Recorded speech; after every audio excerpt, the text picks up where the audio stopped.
أعوذ بالله من الشيطان الرجيم بسم الله الرحمن الرحيم إن الله وملائكته يصلون على النبي يا أيها الذين آمنوا صلوا عليه وسلموا تسليما اللهم صل على سيدنا مولانا محمد وعلى آله كما تحب وترضى بأن تصلي عليه صلاة وسلام عليك يا سيدي يا رسول الله السلام عليكم ورحمة الله وبركاته.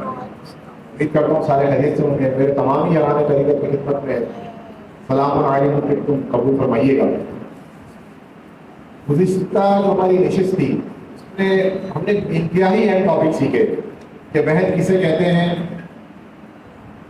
تصور کسے کہتے ہیں, توجہ کسے کہتے ہیں, یہ انتہائی اور کیا کہتے ہیں مشاہدہ کسے کہتے ہیں. یہ چار ٹاپک پہ ہماری پچھلی نشست میں گفتگو ہوئی تھی اور اس کے بارے میں عرض کیا گیا تھا کہ یہی گفتگو ہم آگے نشست میں لیں گے, لیکن وہ ہم قرآن اور حدیث کی روشنی میں اور ائمہ کرام کی روشنی میں, اولیاء اعظام کے اقوال کی روشنی میں ہم سیکھیں گے. تو آئیے, کیونکہ 30 منٹ سے 30 منٹ کے اندر آخر میں ہم نے اپنے ذکر کی مشق بھی کرنی ہے. صرف میری ایک مدد آپ سب سے یہ ہے, آپ میری مدد سب یہ مدد کریے گا کہ پچھلی نشست میں جو ذکر کا طریقہ بتایا گیا تھا, کیا آپ لوگوں نے ہر نماز کے بعد وہ 11 سے 21 مرتبہ تک کیا یا نہیں کیا؟ ہاں یا نام جواب دیے گا. ہاں یا نام جواب دیجیے, اگر ہاتھ بلند کر لیجیے گا تاکہ مجھے اندازہ ہو جائے گا کہ میں آیا مزید اس کو آگے بڑھاؤں یا نہیں بڑھاؤں, کیونکہ بہت ضروری ہے. جب تک آپ کی مشق نہیں ہوگی, یاد رکھیے گا, جب تک مشق نہیں ہوگی تو وہ جو اندھیرا چھایا ہوا ہے نا, جو نظر نہیں آتا ہمیں, وہ اندھیرا ہٹے گا نہیں وہاں سے. یہ ذہن میں رکھیے گا. ابھی ماشاءاللہ سے مفتی صاحب نے جس بات پہ اپنی گفتگو کا اختتام کیا ہے, لیکن جانیے گا انتہائی اہمیت کی عامل بات ہے. اگر آپ میں سے کوئی شخص وہ جو طریقہ میں نے آپ کو بتایا تھا کہ ہر نماز کے بعد صرف 11 مرتبہ اللہ پڑھتا ہے, اس طریقے سے پڑھتا ہے کہ آتی سانس اور جاتی سانس, آواز سے بھی نہیں پڑھتا, اور بیت اللہ کا تصور کرنا ہے. اگر کسی مرشد کے ہاتھ میں بیت ہے تو اپنے مرشد کا تصور کرنا ہے کہ آپ کے مرشد کے قلب مبارک سے اللہ کی روشنی آپ کے قلب یعنی دل تک آ رہی ہو اور وہ اس کا جواب واپس جا رہا ہو. تو یہ اگر نہیں کی گئی ہے مشق تو پھر ایک ہفتہ اور دے رہا ہوں مشق کیجیے. آگے کی جانے آپ کو بے انداز نور ملے گا. اور جس وقت آپ وضو کریں تو جانے کہ آقا صلی اللہ علیہ وسلم نے ایک حدیث مبارک ایک دعا تعلیم فرمائی اپنے صحابہ کرام کو. تو سیاہ ستہ کی جتنی کتب ہے, جہاں تک کہ سیرت النبی صلی اللہ علیہ وسلم کے حوالے سے جو کتب لکھی گئی ہے ان میں یہ بڑی مشہور روایت ہے کہ جو شخص وضو کرنے سے پہلے بسم اللہ والحمدللہ پڑھ لیتا ہے, کیا پڑھ لیتا ہے؟ میرے کانوں میں آواز نہیں آئی, ابھی بھی کم آئی. یہ میں پڑھوا اس لیے رہا ہوں کہ تاکہ جب آپ ریپیٹ کریں گے نا, انسان کی جو روح ہے نا وہ اپنی آواز سے بہت مانوس ہوتی ہے, جلدی یاد ہوتا ہے. یہ بھی طریقے ہیں یاد کرنے کے. آپ نے دیکھا ہوگا بعض بچے آواز سے سبق یاد کرتے ہیں, کیوں کرتے ہیں؟ خاموش لے کے کیوں نہیں یاد کرتے؟ خاموش لے کے بھی یاد کر سکتے نا, نہیں, آواز سے یاد کرتے تاکہ انہیں جلدی یاد ہو جائے. تو اس لیے میں نے دہرایا ہے سبحان اللہ بسم اللہ والحمدللہ. یہ آپ نے وضو سے پہلے پڑھنا ہے, جس کے بارے میں جاری کرنے سے حدیث مبارک کا مفہوم ہے کہ جب وضو کرنے والا اپنے وضو کرنے سے پہلے بسم اللہ الرحمن الرحیم کے بعد اس دعا کو پڑھ لیتا ہے تو جب تک اس کا وضو قائم رہتا ہے اللہ تبارک و تعالیٰ کے فرشتے اس کے نامہ اعمال میں نیکیاں ہی لکھتے رہتے ہیں. سمجھ رہے ہیں؟ تو جب فرشتوں کا قرب آپ کو مستقل اس انداز سے مل رہا ہے تو جیسے تصور دیر میں یاد رکھیے گا, اور یہ پہلے سبق کا مقام قلبی کا چل رہا ہے. تو جب فرشتوں کا تقرب, ان کی معیت, ان کا قرب آپ کو اس انداز سے مل رہا ہے تو یقیناً ان کی روشنی آپ پہ پڑے گی. جب وہ روشنی آپ پہ پڑے گی تو آپ کے اندر یقیناً تبدیلی آئے گی. ایسا نہیں ہو سکتا کہ نہیں آئے. اگر کسی اندھیرے میں آپ چل رہے ہو اور دور سے آپ کو روشنی کی کرن نظر آ رہی ہو تو آپ کے لیے تو بڑی آسان سی بات ہے کہ یار یہ راستہ یقیناً کوئی طرف موجود ہے, میں کسی اور طرف نہ جاؤں. تو آپ اندھیرے میں اسی روشنی کی طرف دوڑیں گے یا اسی روشنی کی طرف چلتے چلے جائیں گے یہاں تک کہ آپ اس روشنی کو پالیں گے. تو یہ ہمارے چاروں طرف کا یہ اندھیرا ہی ہے. یہ حضور صلی کی مہربانی, ان کی کرم نوازی ہے کہ انہوں نے یہ ہمیں عطا کی روشنی عطا فرما دی ہے. میں میرے امتیوں اگر تم یہ کر دو گے تو تمہیں اس طرح روشنیاں نصیب ہو جائیں گی. تو یہ آسان طریقہ ہے. آئیے, یہ ہماری بات لاسٹ میں تصور پہ ختم ہوئی کہ مرشد کا تصور کیا ہے. آئیے اس کے بارے میں مزید سیکھتے ہیں کہ قرآن, حدیث اور اقوال قرآن دین سے کیا ہے. کہ رابطہ مرشد یا تصور مرشد یا تصور شیخ، تصور پیر، رابطہ پیر، میں نے چاروں لفظ بول دیے جو مشہور ہے. اس کو بعد کو رابطہ امام بھی بولتے ہیں. یہاں پر تو کلو مناسب امام ہی ہے اس آیت کی روشنی میں. صحیح. تو بات میں کر رہا تھا کہ شیخ یا پیر یا شیخ الشیخ یعنی مرشد کا بھی مرشد یا رسول اللہ صلی اللہ علیہ وسلم کی صورت مبارکہ کو اپنے خیال میں جمانا، اس کو رابطہ یا تصور شیخ کہتے ہیں. آسان لفظوں میں بتا دی میں نے آج یہ بات.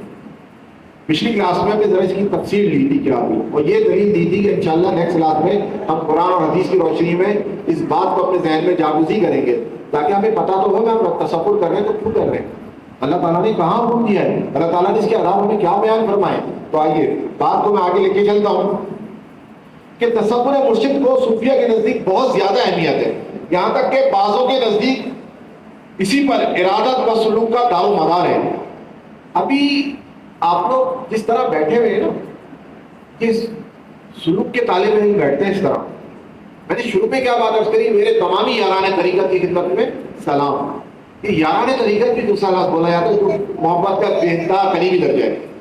تو الحمدللہ میں آپ لوگوں سے محبت کرتا ہوں کہ آپ اللہ اس کے رسول کی رضا کے خاطر ہی آئی معافی سیکھنے آئے، یار میری خاطر نہیں آ رہے، اللہ اس کے رسول کی خاطر آ رہے ہیں. میں بتا چکا ہوں پچھلی کلاس میں کہ جو اللہ رسول کی خاطر علم دین اپنے گھر سے سیکھنے کے لیے نکلتا ہے، فرشتے اس کے راہ میں کیا بچھاتے تھے؟ اوپر بچھا دیتے ہیں. یہاں تک کہ سمندر میں مچھلیاں بھی اس کے لیے دعائیں مغفرت کرتی ہیں، سوراخوں میں بلوں میں چوٹیاں بھی اس کے لیے دعائیں مغفرت کرتی ہیں. تو یہ ہے، اگر کسی نے نیت نہیں کری تو نیت کر لے، اللہ جب تک تم نے مجھے زندگی دی ہے میں جب بھی اپنے گھر سے خانقاہ یا مسجد کی طرف آؤں گا علم دین حاصل کرنے کے لیے تیری رضا کے لیے آؤں گا، تو انشاءاللہ اللہ تعالیٰ آپ کو یہ اجر ضرور عطا فرمائے گا. آئیے بات کو اور مختصر کرتے ہوئے آگے لے کے چلتا ہوں. وہ یہ کہ مرید جو ہوتا ہے نا اس کو فائدہ حاصل کرنے میں یہ صحبت شیخ کی مثل نفع بخش ہے. کیا؟ تصور مرشد، اپنے مرشد کا تصور. اب آپ میں سے بعض لوگ کسی پیر کے ہاتھ میں بیعت نہیں ہوں گے، کسی کی مرشد ہاتھ کے ہاتھ میں بیعت نہیں ہوں گے، پریشان نہیں ہوں. لا تقنطوا من رحمت اللہ، اللہ تعالیٰ نے کیا فرمایا؟ میری رحمت سے مایوس مت ہونا. میرا گھر تو ہے نا، اللہ تعالیٰ کا خانہ کعبہ تو ہے نا، جانے کا رسم کا روزہ مبارک تو ہے نا، اسی کا تصور کر لیا کریں، انشاءاللہ فائدہ ملے گا. کہ وہ جب تصور کریں گے تو آپ کو سچا مرشد ضرور مل جائے گا انشاءاللہ. بولے انشاءاللہ. تو یہ بڑی نعمت ہے سچا مرشد کا ملنا. بہرحال چنانچہ علامہ حضرت مولانا عبدالرحمن جامی رحمۃ اللہ علیہ نے اپنے رسالہ سرشتہ دولت میں فرمایا ہے کہ اگر عزیز یعنی شیخ غائب ہو، یعنی آپ کے درمیان میں موجود نہ ہو، تو اس کی صورت کو خیال میں لے کر تمام ظاہری و باطنی قوتوں کے ساتھ قلب سنوبری کی طرف متوجہ ہو. اب قلب سنوبری شاید آپ لوگوں نے پہلی بار بعض لوگوں نے سنا ہے نا، پریشان ہونے کی ضرورت نہیں ہے.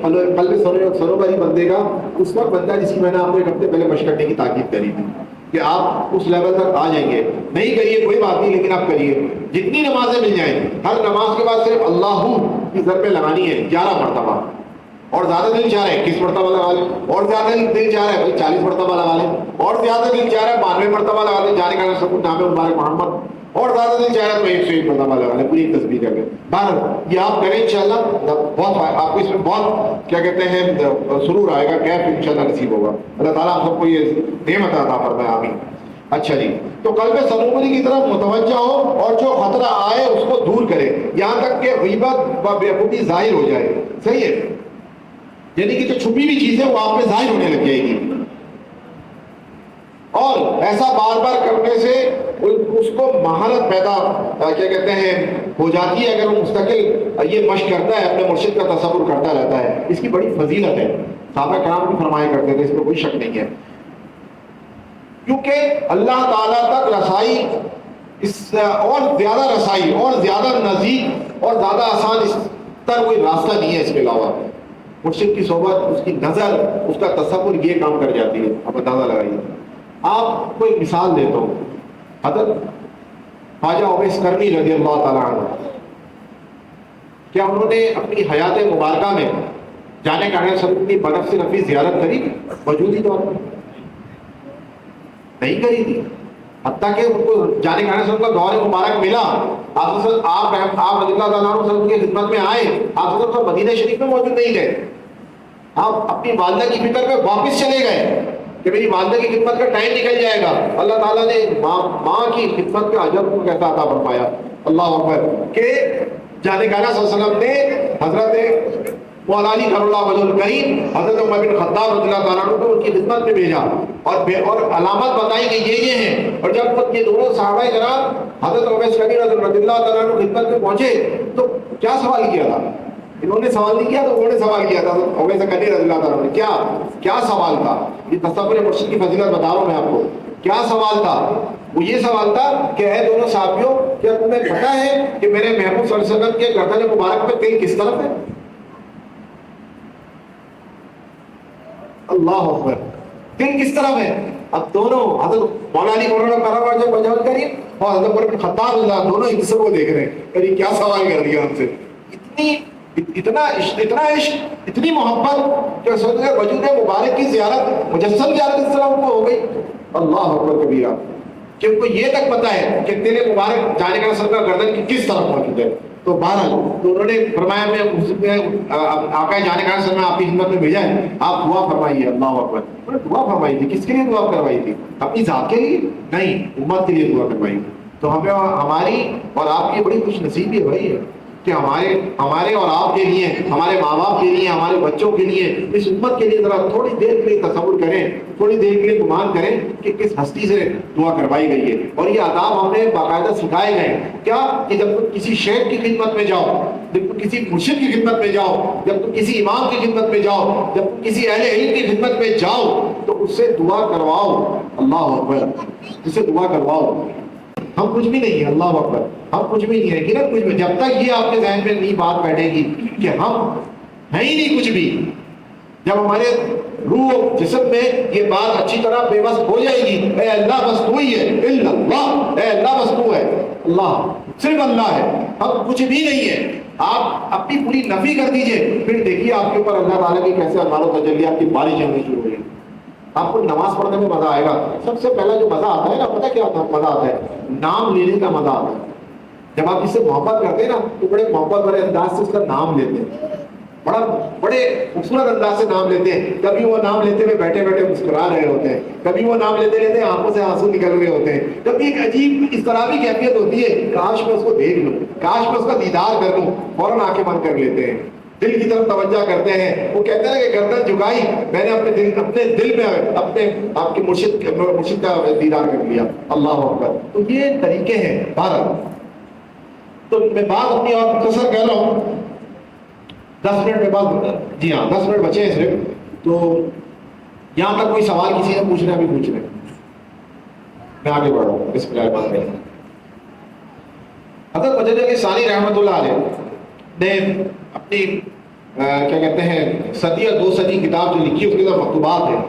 تو مکتوبات کی جلد سویم ہے، مکتوب نمبر 187 آپ کی خدمت میں عرض کر رہا ہوں. یہ تحریر فرمائے کہ بلا تکلف تصور مرشد کا حاصل ہو جانا یہ پیر و مرید کے درمیان کامل مناسبت کی نشانی ہے. جو فائدہ پہنچانے اور فائدہ حاصل کرنے کا ذریعہ و سبب ہے اور رسائی کا کوئی راستہ اس سے زیادہ نزدیک کا نہیں ہے.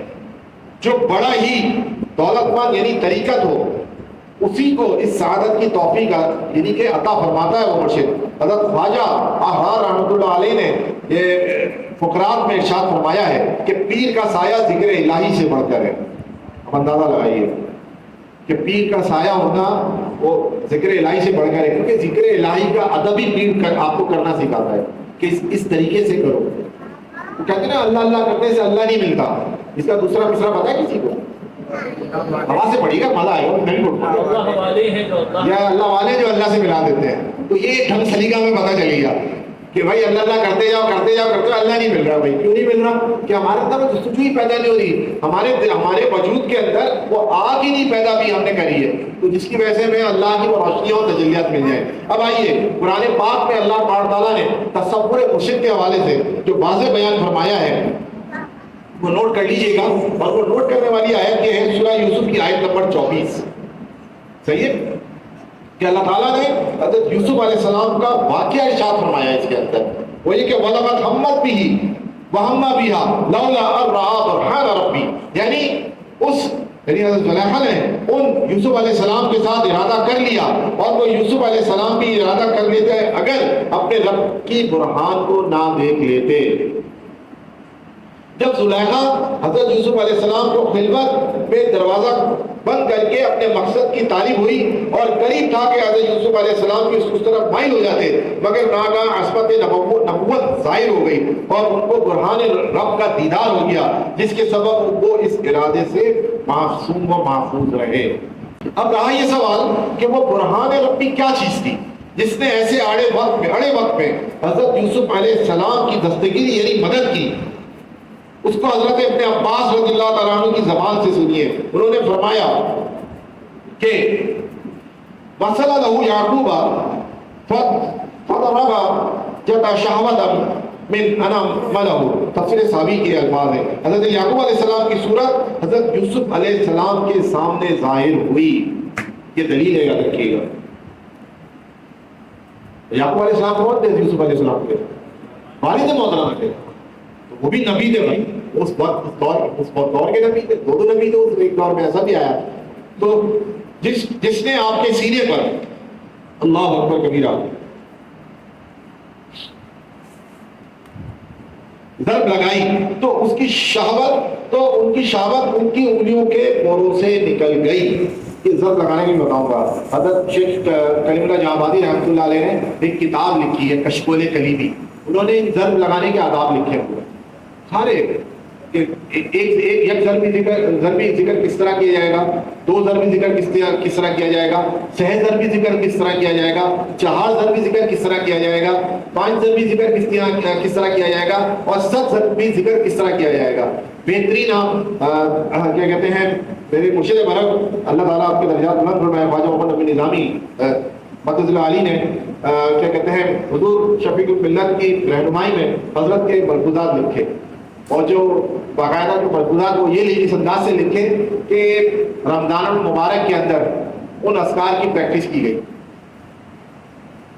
وہ انشاءاللہ میں یہاں باقاعدہ آپ کو لکھ کے بتاؤں گا، اور ہم اس کی ترتیب کریں گے، جس ترتیب سے سکھایا گیا وہ امانت انشاءاللہ میں آپ تک ضرور پہنچاؤں گا۔ تو حضرت یعقوب علیہ السلام کی صورت کا حضرت یوسف علیہ السلام کے روبرو ہو کر ان کی مدد کرنا، یہی رابطے کا ثبوت اور اس کا فائدہ ہونا یعنی نافع ہونا، دونوں باتیں روزے روشن کی طرح ثابت ہو گئی۔ اور انبیاء سابقین علیہ السلام اجمعین کی شریعتوں اور سنتوں کے بارے میں قرآن مجید کا ارشاد ہے، وَبِهَذَا هُمْ تَدِينَ، یعنی اے محمد صلی اللہ علیہ وسلم آپ اگلے انبیاء کی سیرتوں کی پیروی کیجئے، سیرتوں کی پیروی کیجئے۔ اس لیے اسلام کا یہ اصول ہے کہ اگلے انبیاء کے ہر وہ سنت جو شریعت محمدیہ علیہ السلام میں منسوخ نہ ہو، وہ شریعت محمدیہ علیہ السلام کی طرح امت کے لیے قابل عمل ہے۔ اب اس قاعدے کی روشنی میں تصور مرشد جس کو سنت یوسف علیہ السلام ہونا اس آیت سے معلوم ہوا، جبکہ اس کے منسوخ ہونے پر کسی آیت یا حدیث کی کوئی شہادت موجود نہیں ہے، تو یہ تمام سنن نبویہ علیہ السلام کے مثل یقیناً امت کے لیے قابل عمل ہوگا۔ یہ اصول میں نے آپ کو بتا دیا، جبکہ احادیث و آثار صحابہ علیہ رضوان اجمعین سے اس کی تائید بھی ہوتی ہے، پر تو اس کا قابل عمل ہونا نور علی نور ہی ہے ہمارے لیے، یاد رکھیے گا۔ اب آئیے تصور شیخ اور حدیث کے حوالے سے بات عرض کروں گا، وہ یہ کہ عن الحسین بن علی قال سئلت حالی ہند بن ابی حالہ وکان وصافا من حلیت النبی صلی اللہ علیہ وسلم وانا اشتہی ان یصفى لی منها شیئا کا بھی۔ یہ مقصد المعارف کے حوالے سے میں بات عرض کر رہا ہوں، کتاب کا نام۔ حضرت حسن بن علی رضی اللہ تعالیٰ عنہ سے روایت ہے، انہوں نے فرمایا کہ میں نے اپنے ماموں ہند بن ابو حالہ رضی اللہ تعالیٰ عنہ سے سوال کیا، اور وہ نبی پاک جانب کا صلی اللہ علیہ حلیہ بیان کرتے تھے، اور میں مشتاق تھا کہ وہ میرے لیے اس میں سے کچھ بیان کرے تاکہ میں اس کو اپنے خیال میں محفوظ کر لوں۔ یعنی اگر آپ میں سے جو صاحب بیت ہیں، جن کے مرشد ہیں، انہوں نے اپنے مرشد کو دیکھ لیا ہے، تو اپنے مرشد کے چہرے کو اپنے ذہن و دل میں جمانے کی کوشش کیجیے۔ یہ کس کا عمل ہے؟ کن کا عمل ہے؟ حضرت یوسف علیہ السلام، یعقوب علیہ السلام کا چہرہ، اور دوسرا ابھی حدیث کی روشنی میں نے کن کا نام لیا؟ نام بتائیے آواز سے۔ حضرت حسن رضی اللہ تعالیٰ عنہ کا، صحیح ہے بات کلیئر ہو گئی ہے؟ تو حضرت عبداللہ علی قاری رحمۃ اللہ علیہ نے جمع المسائل فی شرح شمائل میں حدیث مسعود کے تحت فرمایا ہے، کیا فرمایا ہے آپ بھی سن کے محسوس ہوں گے، وہ یہ کہ میں اس وصف کو مضبوطی کے ساتھ ذہن نشین کر کے اپنے خزانہ خیال میں محفوظ کر لوں۔ اور حضرت حسن رضی اللہ تعالیٰ عنہ نے یہ اس لیے فرمایا کہ جانے کائنات کے مثال کے وہ اتنی چھوٹی عمر کے تھے کہ اشیاء میں غور کرنے اور شکلوں میں اعضاء کو یاد رکھنے کے قابل نہیں تھے۔ یہ ذہن میں رکھیے گا بات، صحیح ہے۔ حدیث مذکور میں حضرت اللہ علیہ قاری رحمۃ اللہ علیہ نے یہ بات کیا کہتے ہیں روز روشن کی طرح عیاں کر دی ہے کہ تصور مرشد یعنی تصور شیخ، تصور پیر یعنی جانے گانا کی صورت مبارکہ کو خزانہ خیال میں محفوظ رکھنا حضرت امام حسن رضی اللہ عنہ کا معمول تھا، جو اس وقت سے آج تک حضرات صوفیہ کرام کا معمول ہے، اس میں کوئی شک نہیں ہے۔ تو اس حدیث کے بارے میں شیخ الدلائل حضرت مولانا عبدالحق محدث دہلوی نے ماجد مدنی بھی کہا جاتا ہے کا بیان سنیے۔ وہ راوی ہیں کہ ایک دن مولانا شاہ عبد الغنی نقشبندی رحمۃ اللہ علیہ کے درس حدیث میں اس صلی اللہ علیہ وسلم یعنی مسجد نبی صلی اللہ علیہ وسلم کے اندر حاضر تھا۔ جس وقت قاری نے یہ حدیث پڑھی تو حضرت مولانا معصوم نے فرمایا یہ حدیث تصور مرشد کی دلیل ہے، جانے گانے صلی اللہ علیہ وسلم کے ساتھ تعلق یہی تصور ہے۔ اللہ اکبر۔ ہم میں سے یہاں کتنے ایسے موجود ہیں ماشاءاللہ سے خوش نصیب جن کو پاک میں رسول اللہ کی زیارت مبارک ہوئی ہے، اور کچھ ایسے تو خوش نصیب الحمدللہ ہمارے درمیان موجود ہیں جنہوں نے کھلی آنکھوں سے جانے کا رسول کا دیدار کیا ہے، اور وہ کرتے ہیں۔ آپ بھی کر سکتے ہیں، میں کوئی دعویٰ نہیں کر رہا، یہ اللہ تعالیٰ کی نعمت ہے، آپ بھی کر سکتے ہیں۔ کیسے کر سکتے ہیں کہ اللہ کے پیاروں نے جو طریقے سکھائے ہیں بس آپ ان پر عمل کریے، دیکھیے کیسے زیارت ہوتی ہے۔ یہ جو میں بار بار عرض کر رہا ہوں نا کہ اپنے مرشد کا تصور کیجیے۔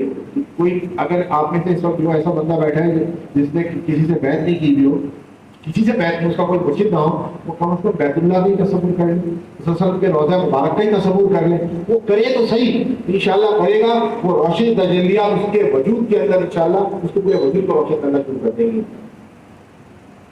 تو آپ صاحب اینڈ ہو رہا بالکل میرے آخری بات ہے کیونکہ وہ حدیث قرآن حدیث اور فقہ کے حوالے سے بات چل رہی ہے۔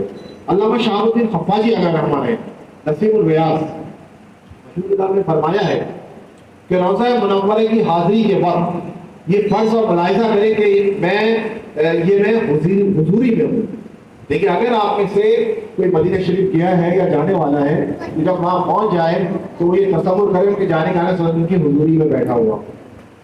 آپ کو یاد ہے میں نے پہلے نشست میں بات آپ کو حضوری کے حوالے سے بیان کری تھی اور ایک درود سب کو بخشا تھا، وہ یاد ہے کسی کو؟ درود یاد ہے کسی کو؟ درود آج کی رات اس کے پڑھنے کی بڑی خاص رات ہے، کسی کو یاد ہے درود؟ صلی اللہ علیہ یا محمد یاد آیا کہ صلی اللہ کے ذکر 91 ٹائم کریں گے اور 92 پہ جب پہنچیں گے تو صلی اللہ علیہ یا محمد پورا پڑھ لیں گے۔ لیکن اس درود شریف پڑھنے سے پہلے سورہ توبہ کی آخری آیت پڑھنی ہے، لیکن لقد جاءکم رسول من انفسکم عزیز علیہ ما عنتم حریص علیکم بالمؤمنین رؤوف رحیم من تولوا فقل حسبی اللہ لا الہ الا هو علیہ توکلت وهو رب العرش العظیم۔ میرے مالک و مرشد نے یہ بات مجھے بتائی کہ ملفوظات کے حوالے سے بات عرض کر رہا ہوں کہ شیخ شبلی رحمۃ اللہ علیہ کا یہ معمول تھا کہ آپ یہ درود اس طرح عصر کی نماز کے بعد پڑھا کرتے تھے۔ آیت پڑھ لی، اس کے بعد صلی اللہ 91 ٹائمز پڑھا، جیسے 92 پہ پہنچے صلی اللہ علیہ یا محمد پورا پڑھ لیا کرتے تھے۔ تو جانے گانے صلی کی ان کو زیارت ہوئی خواب میں، آپ صلی اللہ علیہ وسلم نے ان کے رخسار مبارک کا بوسہ لے لیا کہ اے شبلی تم میری ذات پر اس طرح درود پڑھتے ہو، اتنی محبت سے درود پڑھتے ہو۔ تو جب ان کے رخسار مبارک کا بوسہ لیا تو کئی ہفتوں تک وہ رخسار مبارک کا بوسہ جس جگہ لیا گیا تھا، جس رخسار کے جس حصے پر کئی ہفتوں تک خوشبو نہیں گئی تھی۔ جہاں سے گزرتے تھے سب کہتے تھے اے شبلی نے کون سی خوشبو ایسی لگائی ہوئی ہے، اس کو ہم نے آج تک نہیں سنا ہے۔ اللہ اکبر اللہ اکبر۔ فتاوی عالمگیری فقہ کی بڑی مشہور کتاب ہے، اس میں مزید وضاحت کے ساتھ تحریر ہے کہ روضہ مبارکہ کے سامنے انہوں نے بات کی ہے اس طرح کھڑا ہو جیسے نماز میں کھڑا ہوتا ہے، اور حضور علیہ السلام کی پرنور صورت کریمہ کا تصور باندھے کہ گویا آپ قبر میں آرام فرمائیں اور اس کو جانتے ہیں اور اس کا کلام سنتے ہیں۔ اسی طرح علامہ احمد بن محمد مواہب لدنیہ میں اور علامہ زرقانی رحمۃ اللہ علیہ نے اس کی شرح میں فرماتے ہیں زیارت کرنے والا جانے گانا صدر کے چہرے مکرم کا تصور کرے اور دل میں آپ کے مرتبے کی بزرگی اور قدر کی بلندی اور احترام عظیم کا خیال جمائے، یہ وہ چند دلائل و شواہد ہیں جن سے تصور مرشد کا ثبوت ہمیں ملتا ہے. مرشد تیرے ملنے کی تدبیر یہ سوچی ہے، ہم دل میں بنا لیں گے چھوٹا سا صنم خانہ. میں اپنی بات یہ موقف کرتا ہوں، اور انشاءاللہ ہم نیکسٹ کلاس میں مقام روح کے حوالے سے روح کا دوسرا سبق کے وہاں چلیں گے. جی جناب، سوال آواز سے کریے گا بھائی. سب سے پہلے لیکچر یا سب سے پہلی کلاس میں آپ نے اگر جمعے تک روزہ کا واقعہ بتا کہ آپ نے ساری کوئی سمجھوتا نہیں کھایا جی، آپ نے اگر باؤ فرید الدین کا حوالہ بتایا حوالہ بالکل بتایا کہ کتنا پسند تھا. جی. پھر آپ نے ایک بات اور کہ اس کی حادث ایسی ہوتی ہے کہ جو ولی کامل ہوتا ہے جی وہ براہ راست میں بالکل بالکل آپ کی یہ بھی کہا تھا کہ ہو سکتا ہے حدیث اگر جمعے تک خدائی تک نہ پہنچی ہو بالکل. تو یہ ابھی تک جو اچھا، بڑا بہترین سوال ہے یہ. دیکھیں روح کے ایک بات یاد رکھیے گا، روح کے مدارج کا کوئی تعین نہیں ہے. بات سمجھ آ رہی ہے؟ بات سمجھیے گا، ماشاء اللہ علم ہے.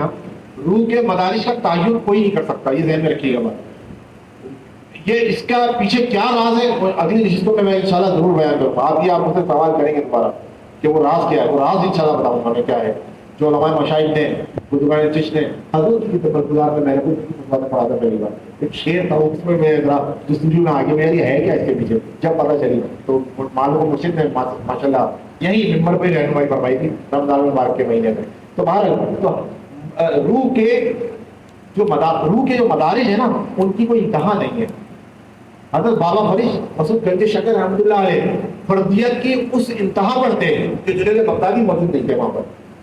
بات سمجھ رہے ہیں؟ حضرت کیا کہتے ہیں علامہ جلال الدین سیوطی شافعی رحمۃ اللہ علیہ جب کسی حدیثوں کو تردد ہوتا تھا نا تو وہ بیٹھ جایا کرتے تھے اسی مراقبے کی حالت میں، اور جانے کانے سے وہ خدمت میں سوال کیا کرتے تھے.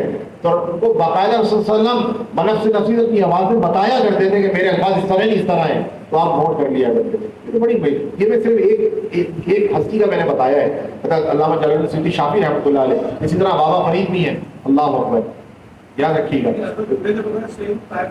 سید الطائفہ کا مرتبہ ماشاءاللہ اس میں کوئی شک نہیں ہے، سید الطائفہ کا مرتبہ ہونا ایک الگ ہے، یاد رکھیے گا.